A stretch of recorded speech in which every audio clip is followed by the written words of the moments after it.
الرحمن الرحیم. سبق نمبر مختصر القدوری 49. باب الصلاة فی الکعبة المشرفه. کعبی کی منځ کول څه احکام دي؟ مصنف رحمت الله علیه دې نه دا خبرې ښایي. په کعبې مبارکې کې که سړی نه ننوتو هغه کې فرض کېږي که نه کېږي، نفل کېږي که نه کېږي، دا مسایل درته ښایي. موږ مذهب مطابق احناف حضرات وایي الصلاة فی الکعبة جائزة فرضها و نفلها. کعبی کی ننا منځ کېږي هغه فرض وي او که نفل ټول شیان ورکې کېږي. نورو مذهبونو کې ځنې چې نه فرض پکې نه کېږي، ځنې صرف نفل به کوي. خامخ دی که دې کې چا په جمع باندې منځ کولو بیا پکې کوم دیواله طرف ته سړی ودرېږي جایز ده. امام پسې مخ کول ضروري نه دي، خو امام نه به مخته کېږي نه کوم سیټ کې ولاړ وي. فإن صلى الإمام فيها بجماعة، که امام پکې د جمع سره منځ وغوښتلو فجعل بعضهم ظهره إلى ظهر الإمام، که زنه پکې د امام شا طرف ته شا کی جازه بیا منځ کېږي. ولې؟ هر طرف ته قبله کعبه ده. لکه څلور کونجه ده ورکې یو دې طرف ته ودرېدو، پنځه شپږ دې طرف ته ودرېدو، امام په لای شو ده بیا کېږي ځکه چې کعبې په لای لوړ دی که نه.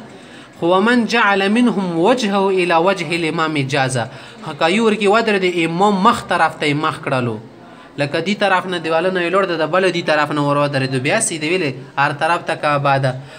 جازه جایز خدا خو ویکره ده مکروه ده، ځکه داسې لکه د شکل عبادات رسي، عبادت و صورت سره مشابه ده، داسې ته به نه کوي یو بل پله مخه سره کې مخه مخ شي.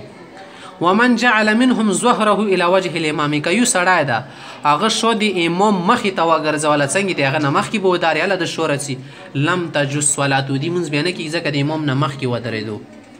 واذا صلى الامام في المسجد الحرام، که بیا امام په مسجد حرام کې مونځ کوي، مسجد حرام دې دل شي چې کعبې نه ورچینې راوځي، د څومره ورچینې علاقه دې ته مسجد حرام ویل شي.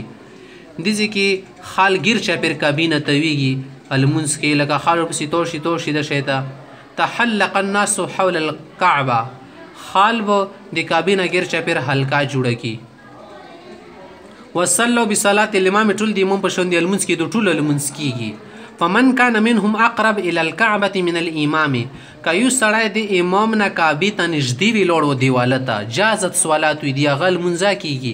اذا لم يكن في جانب الامام، چې د امام سیټ پله نه وي لوړ بلکې بل طرف ته یې لوړي. څلور کونجه ده، څلور طرفونه دي، خو د امام ولا طرف کې به نه مخته کېږي امام نه. ومن صلى على ظهر الكعبه، که به یو سړی د کعبې په چات باندې مونځ کوي جازت صلات دي د مونځ کېږي، خو تعظیم یې پرېږده او آداب یې پرېږده، داسې د مونځ کول مکروه دي، بلکې لاندې دې راکوز شي لاندې دې وکړي.